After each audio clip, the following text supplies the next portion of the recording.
तत्सवितुर्वरेण्यं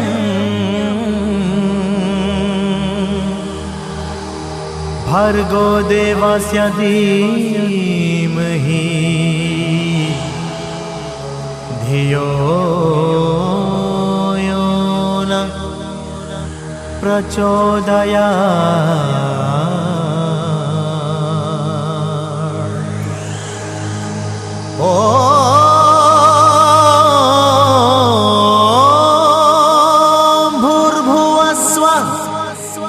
तत्सवितुर्वरेण्यं भर्गो देवस्य धीमहि धियो यो न प्रचोदयात्।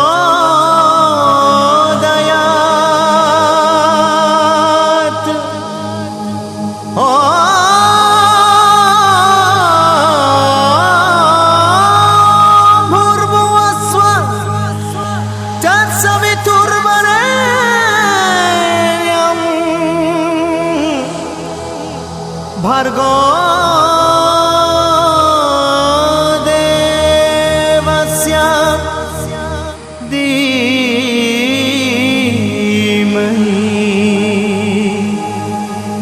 धियो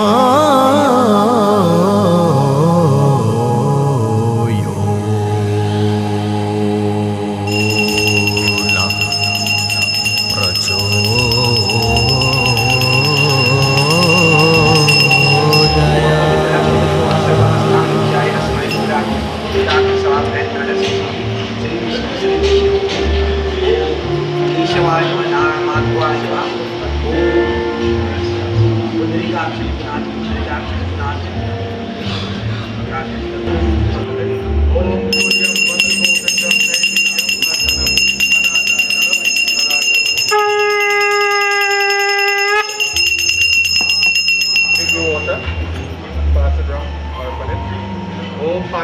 Jalam, Om Namah Shivaya. This one here? Yeah, Om Namah Shivaya. Om Namah Shivaya. Om Namah. Everybody take the words in their hand out. Yes, sir.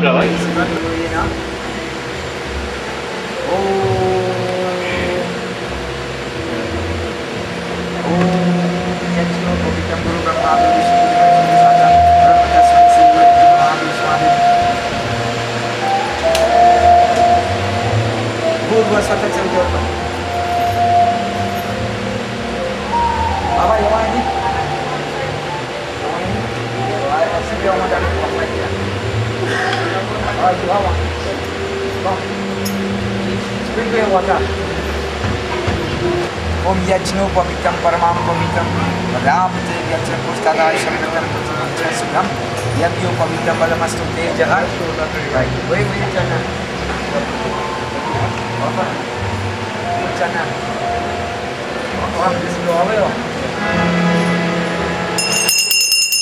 nanti चलना फिर आज सिंधु का विदेश कुछ सिंधु नादी वो सिंधु दाम हर दाम Italy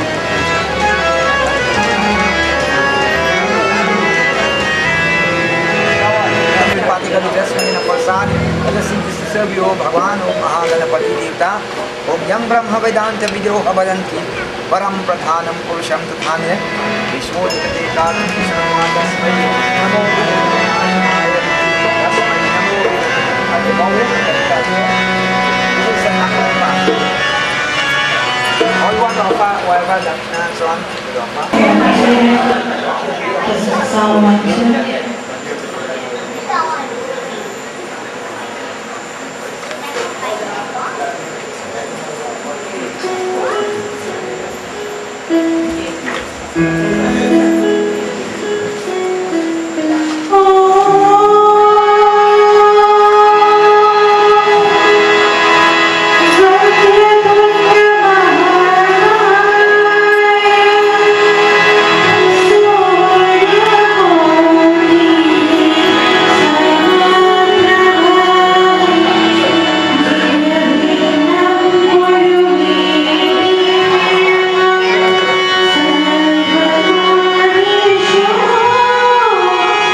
Thank you.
Please, as you stand, as we get set to enter into prayer, I remind everybody, respectfully, switch off the cell phone. Turn off all the thoughts of today, and for a little while, we're going to focus on Ganesh Baba. For those of you at home, this is a time to focus. Those of you looking on TV, those of you viewing on my Arrow Cable, Sangha, Green Dot Network, and all these other stations, look at the Murti signs. Listen to that divine sound. And just for a little bit, let's think of our Maker, let's think of our Master, as we celebrate Him during this period of time.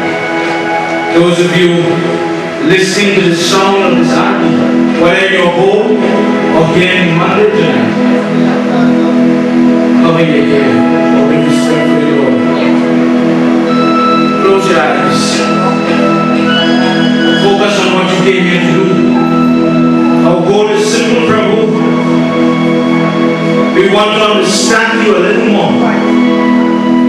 And as a result, we ask your permission to obey this word, or remove our obstacles and problems, impediments, hindrances. May you allow us to enter into prayer. And whilst we're there, may we enjoy it and come out a little one micro step closer to you.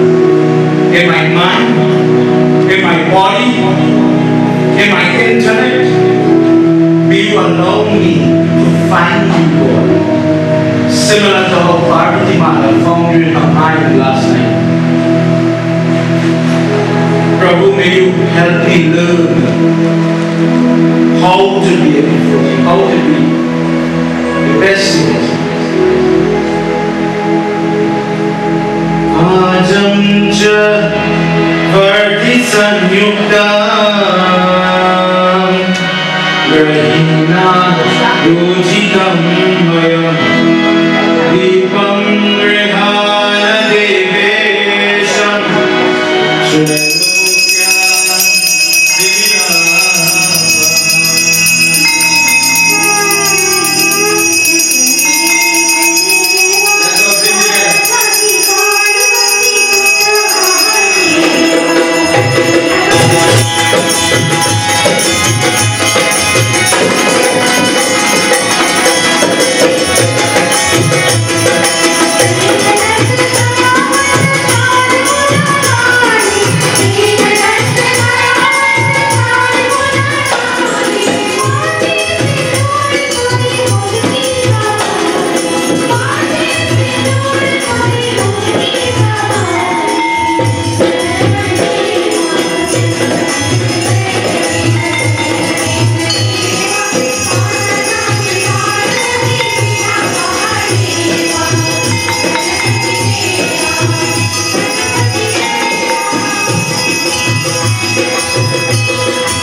you some of the mantras that are printed in these booklets that you have.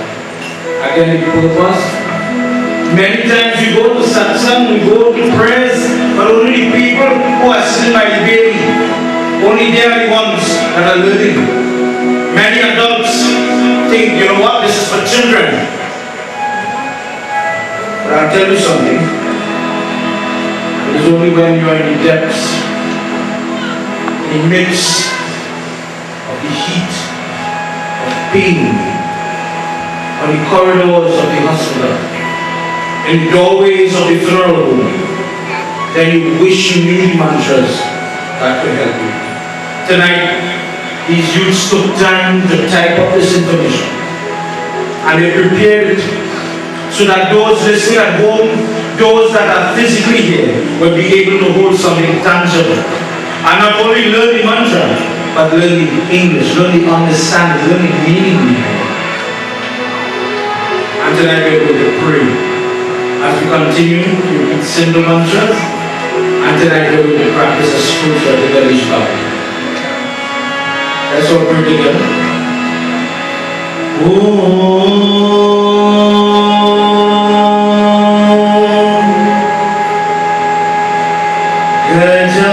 Gajananam Bhudaganadi Sevidam. Everybody, let's pray together.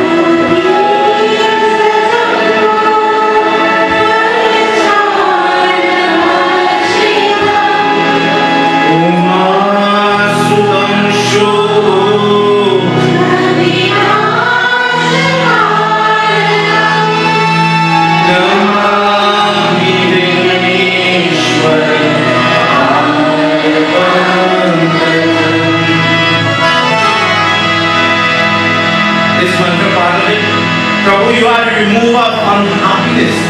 Did you know that? When you say this prayer, it's so common, but you never need it. When I'm crying, Prabhu, that is why I remove that problem.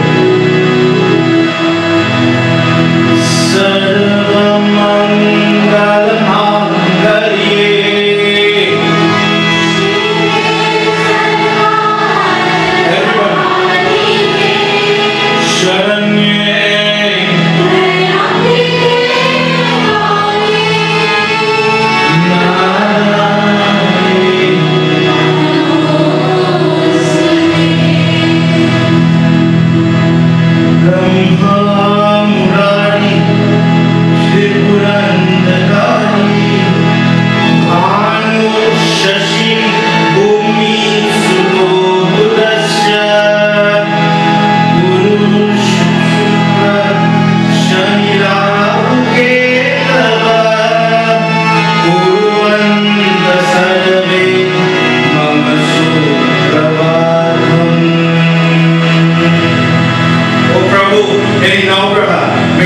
bestow peace and shanti upon you. We're doing Ganesh Chalisa another night. And I would like to invite everybody before we go on these things. Please have a seat. And there's a copy in front of you. There's no time to lose. Please flip through your booklet. And you will find something. It's a long book. Shri Sankat Nasham Ganapati Stotra. Toward the middle of the booklet. For those people that don't know how to say Ganesh prayers, let's do one verse. And you look at the meaning. It says that when people have problems, when people have health problems, when people have different types of problems, we call the name of Ganesh, names of Ganesh. This prayer echoes that same. For those of you that know it, please clasp your hands and pray tonight. That the Ganesh Baba, we are going to listen to that tonight. That many people hear of it, but not many people heard it. Understood. Let's all join together. Practice, try to read it, try to figure it out. Brahmam Shirsa Devam Gauri Putram Vinayakam Bhaktavasam Smare Nityam Ayu Kama प्रथमं वक्रतुण्डं च एकदन्तं द्वितीयकम् तृतीयं कृष्णपिण्डाक्षम्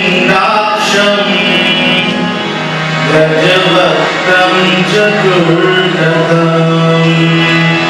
Principal Srila Prabhupada Ji will continue another night. Last night everybody spoke about the birth of Ganesha correlated to Lord Krishna. If you missed it, I'm sorry. I'm sorry. But Lord Krishna takes the form of Ganesha.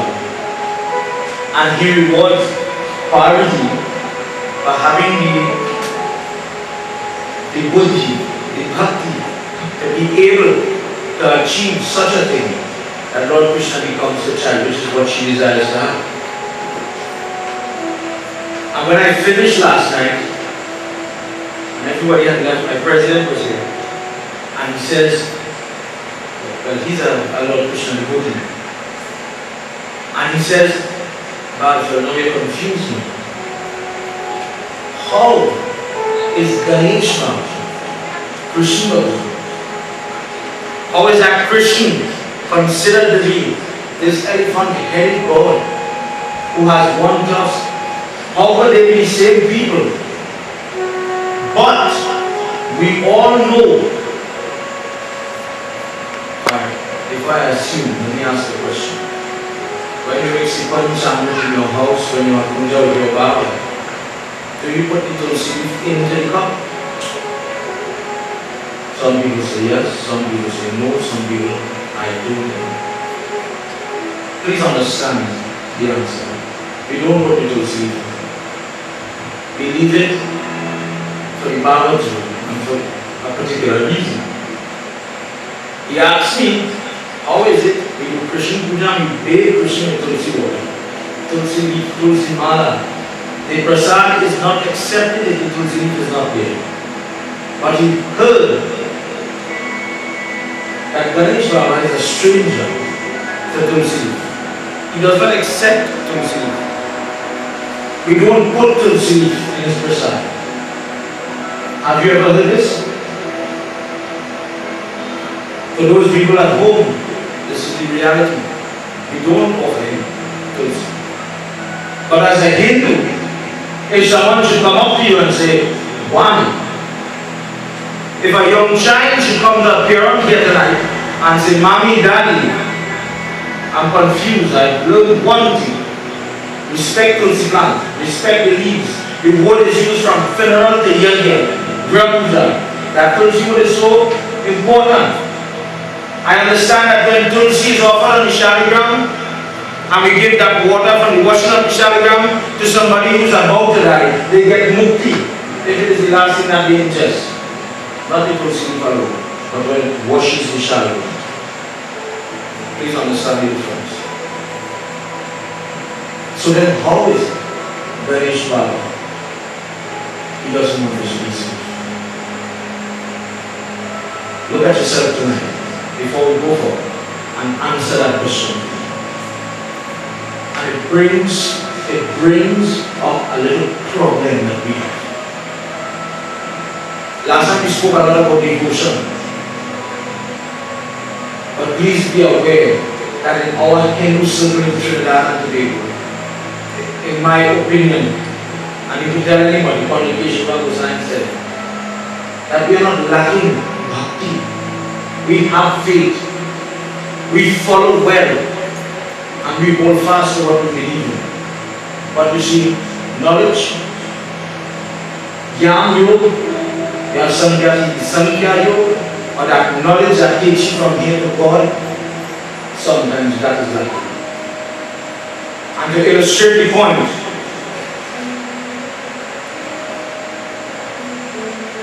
when you have a practice in a home, sometimes that practice could be right, it could be wrong.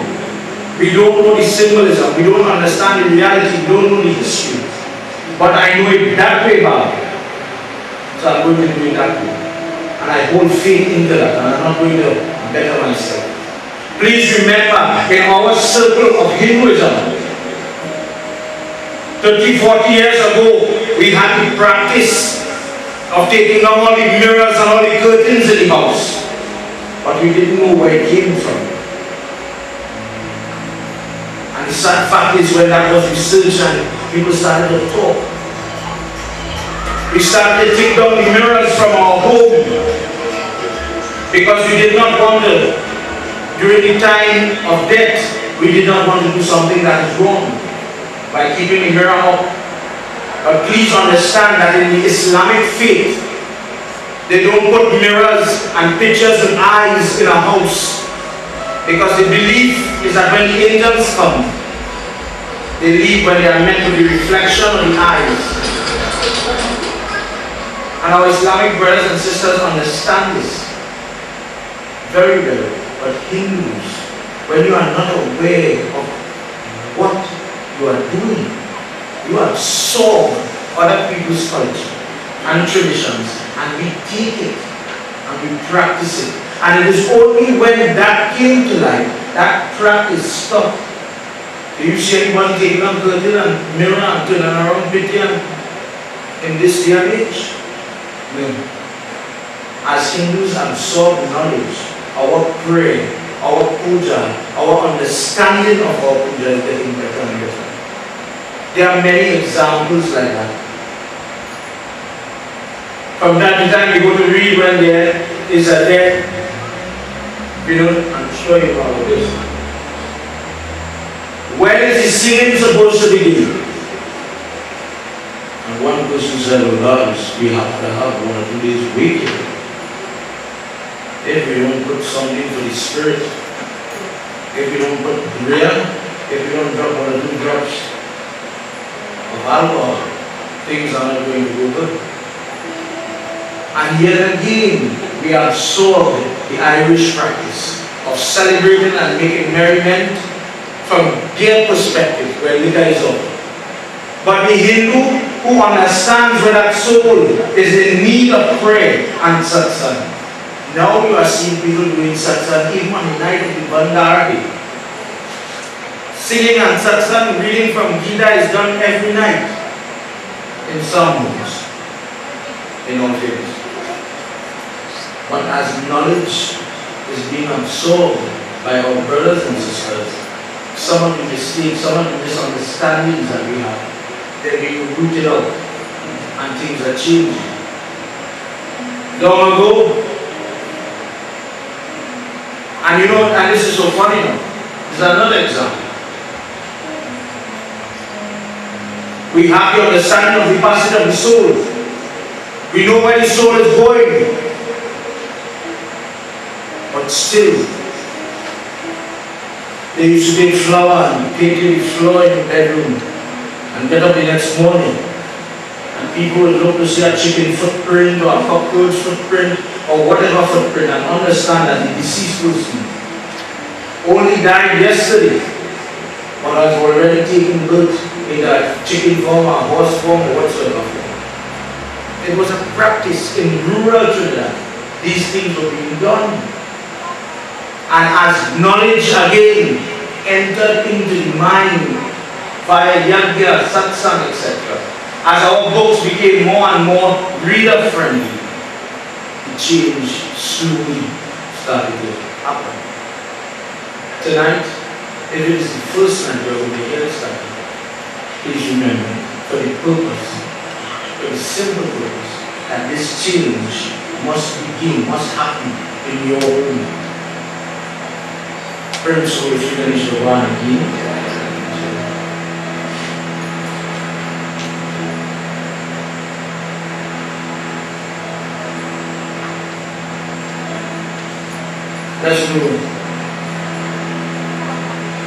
Let's do a short chant to Ganesh Baba.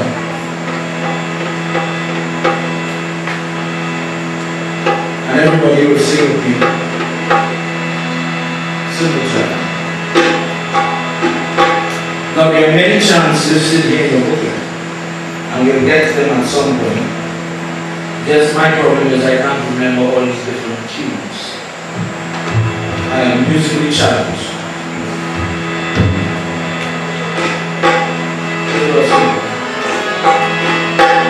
Ganesha Sharanam Sharanam Ganesha Ganesha Sharanam Sharanam Ganesha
destiny. So many people fought the job in the year. All that sacrifice. Sacrifice your voice for one moment together. No chorus on the stage. Everybody in the audience. Ganesha Sharanam. Everybody. Ganesha Sharanam. Ganesha Sharanam. Ganesha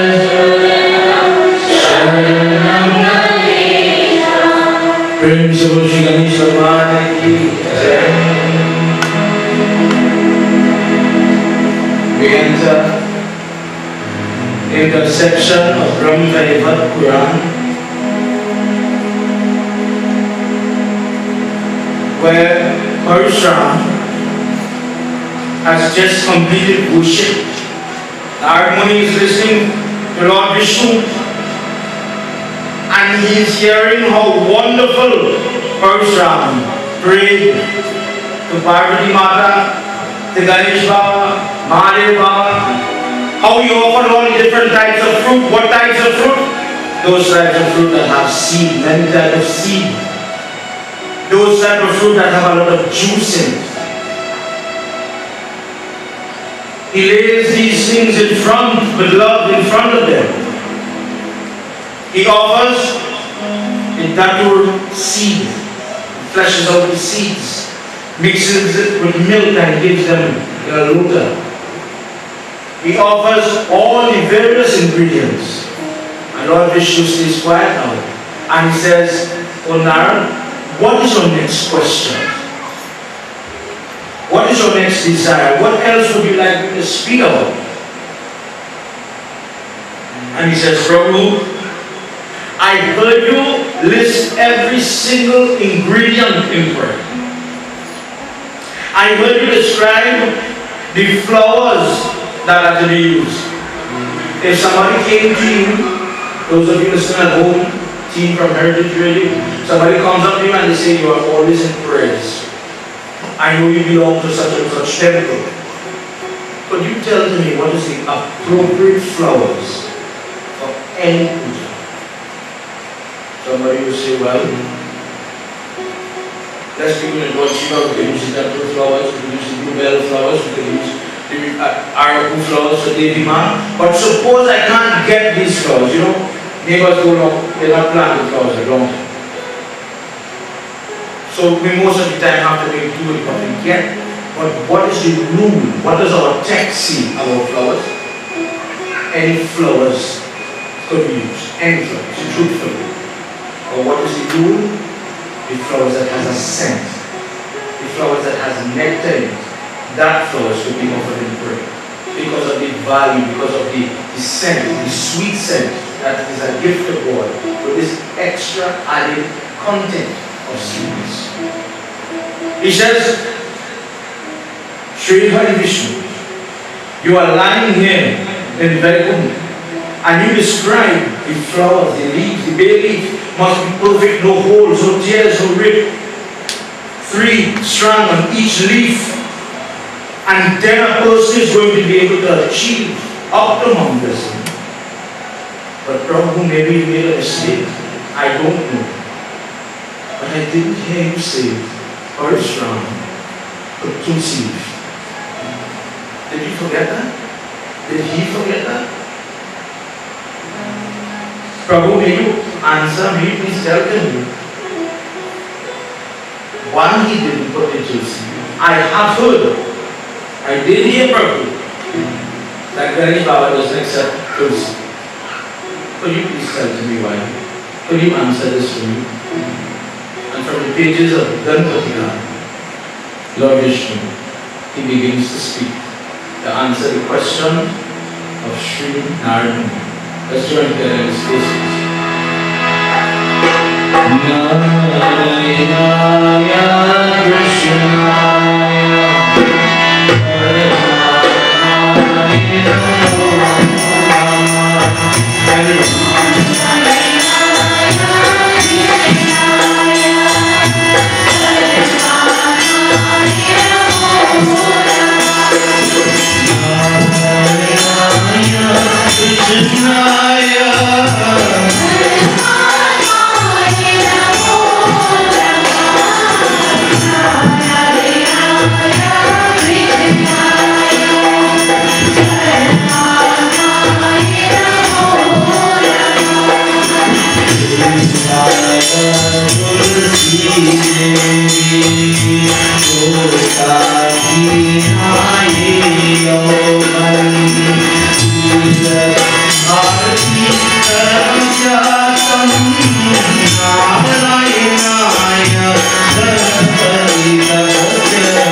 He says, Onarad, I'm going to give you a very old story.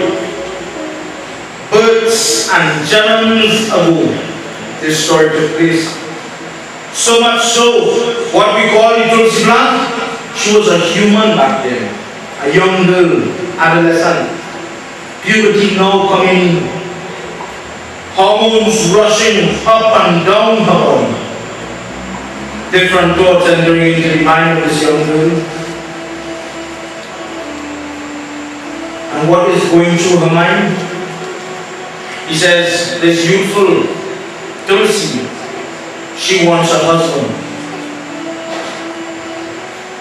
Now to understand the gravity of this statement, we must enter into Devi Bhagavad Gita, where the story of Tulsi Devi is meant a little more explanation. Tulsi Devi, as a young child, she grows up in a home. She's exposed to parents that pray one way. The mother in that home sets the example. And when she goes in the prayer room, when she's doing her duties, when she's sitting, she calls on Lord Vishnu. And she says, Prabhu, my marriage is my happiness. My home is my happiness. My husband is my happiness. He's the source of my happiness. May you protect him, may you safeguard him, and in doing so, I will be happy. Every day this was her prayer. The mother was not taught in her younger days that I should only pray for herself. But what she does is she prays for those things that are very important to her. And Tulsi Devi, in pages of Devi Bhagavad Gita, as Maharaj Parikshit is listening, she watches what her mother does on a day-to-day basis. And she says, Ma, I want to be happy like you. I would like to have a husband so that I will find happiness in my prayers just like you. This is your only source of happiness. This is all I know. This is all I know how to pray. This is the only avenue, and longer I am without a husband, I feel that I'm wasting time. To come back to Brahma Puran, a young girl now, she goes to the bank of the Ganga, dear, because she's going there to do prayer for the want of a husband. She wants a good husband. She wants a nice husband. She wants to have that type of spouse. As she's speaking to Ganga Mata, Mother, when you came upon the earth around that Krishna Lila time, Mother, you brought happiness. May you bring happiness into my life. And as fate would have it, Ganesh Baba, Onarad, he's seated by that same Ganga upstream from where she is. And she's seeing his arms, his leg. She wants to know, who are you? And in her mind, she cannot rest. She can no longer think about God. She forgets about Ganga Mata. Ganesh Baba, not the white, his eyes are closed. He's focused on his prayer. Let's hear what Ganesh Baba is doing. Please pay attention to this piece. If somebody says to you, we go Sri Ram prays to Mare Baba, and Mare Baba prays to Sri Ram, who does Ganesh Baba pray to? When he goes into Dhyan meditation, who does he see? Please listen to this verse.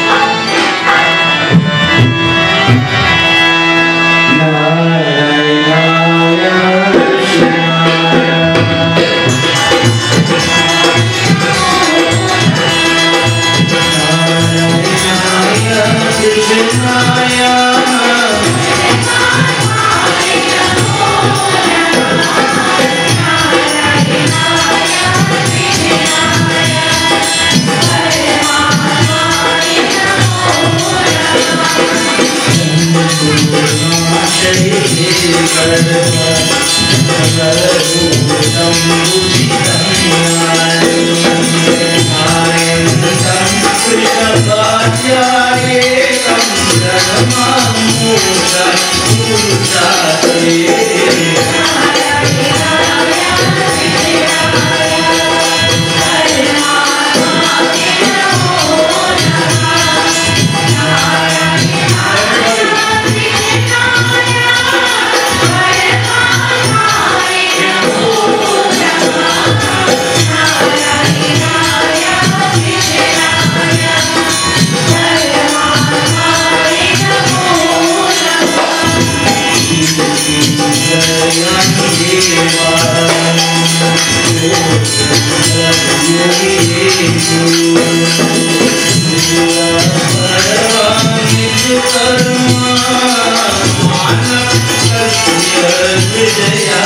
This form of Ganesh seated at the bank of Ganga, listening to her rustle and curl and beat against the stones, and with that calming sound, he saw a blue boy with yellow booty, bent and twisted body, curved body,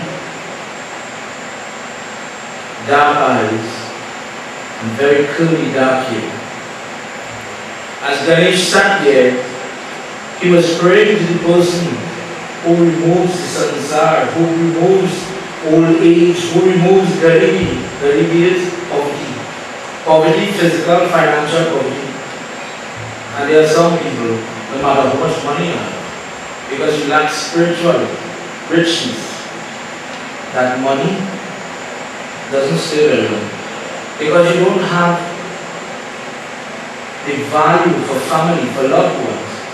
Whatever you have is lost.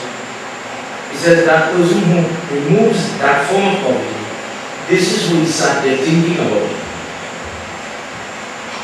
And in his mind, as he's focused and as he's praying, on Narad, he says this is the time when the yogi is tested. And for everybody listening, please remember what the word yogi means. The yogi doesn't mean somebody like what we see on TV, planted feet and they're in the forest, spread long beard. No. A yogi is any person that is trying to find God by a medium of worship. Yoga means the road that you take to find God.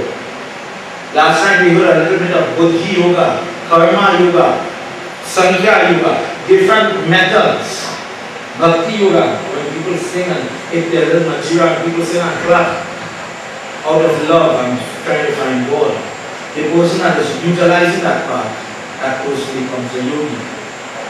He says Ganesh, seated there, trying to find Krishna, becomes a yogi.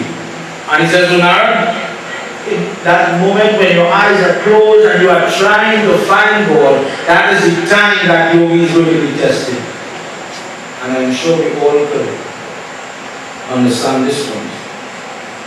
You're fasting, you're trying, you're doing, and something will upset you. Something will come to distract your prayer. Let's see what Ganesh Baba does. With his good thoughts, with this calm, serene mentality, Tulsi Devi full with passion, full with desire to understand who this person is. It is as if she's out of control, she's so eager. It isn't that she is not aware that when people are praying, you don't interrupt them, O Narad. are the hormones. The youth, it is overcoming, it is overwhelming a better judgment.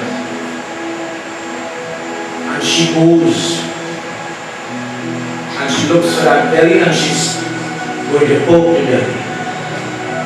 And she says, "Oh, elephant-faced person, who are you thinking about with that sweet smile on your face? What thought do you have in your mind that you are smiling so gently and peacefully, consistently? Why do you have only one tusk? Why is your head so big? Why is your belly so big?" And she starts to interfere with him, and he's not being bothered. He's not opening those eyes. And Devi Tulsi, she goes out one step further. "May you stop your prayer.